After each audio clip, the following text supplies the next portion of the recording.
শহীদ পরিবারের পক্ষ থেকে কৃতজ্ঞতা জানাচ্ছি। সবাই শান্ত সুষ্ঠুভাবে খেলাধুলা মিটিয়ে দিবেন এই প্রত্যাশা করে আমি সবাইকে ধন্যবাদ জানাচ্ছি। আসসালামু আলাইকুম।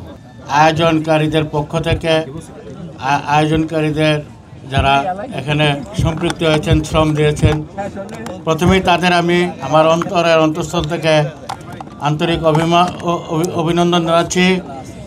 আর বিশেষ করে আজকের এই টুর্নামেন্ট খেলায় বাংলাদেশ জাতীয়তাবাদী দল বিএনপির মহাসচিব মির্জা ফখরুল ইসলাম উনি হাজির হয়েছেন।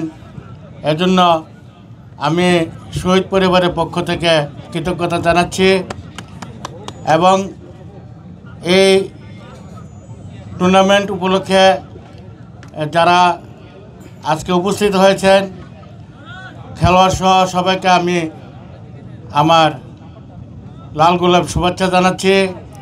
আমি আশা করি বিশেষত ধন্যবাদ প্রিন্সকে, সেই সাথে ধন্যবাদ। টানা তৃতীয়বার অর্জন করেছে দেশের সেরা সুপার ব্র্যান্ড স্বীকৃতি বসুন্ধরা টিস্যু। প্রিন্স সহ যারা এই টুর্নামেন্টে অক্লান্ত পরিশ্রম করে এই টুর্নামেন্টের মাধ্যমে আমাদেরকে এখানে সম্মানিত করেছেন, তাদেরকে জানাই কৃতজ্ঞতা।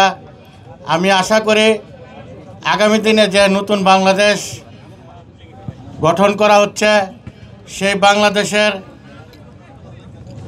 আমি বিশেষ করে শহীদ আবু সাঈদ, মীর মুগ্ধ সহ যারা এই আন্দোলনে শহীদ হয়েছে, আহত হয়েছে, যারা আন্দোলনের সাথে জড়িত ছিল, বিশেষ করে বেসরকারি বিশ্ববিদ্যালয়ের যে অগ্রণী ভূমিকা ছিল 18-19 তারিখের সময়ে যে আন্দোলন স্থিমিত হয়ে যাচ্ছিল, সেই আন্দোলনকে আবার বেগবান করে আমাদের এই আন্দোলনকে সাফল্যমণ্ডিত করেছে বেসরকারি বিশ্ববিদ্যালয়ের মাধ্যমে। তাদের এই আন্দোলন এবং যারা এই আন্দোলনের সাথে সম্পৃক্ত ছিল তাদের আগামী দিনের নতুন বাংলাদেশ এবং এদেশে একটি আমূল পরিবর্তনের জন্য তাদের আকাঙ্ক্ষাকে বাস্তবায়ন করবেন এই আশাবাদ ব্যক্ত করছি এবং তার সাথে সাথে আমি আমার বক্তব্য এখানে শেষ করছি। আল্লাহ হাফেজ, ধন্যবাদ।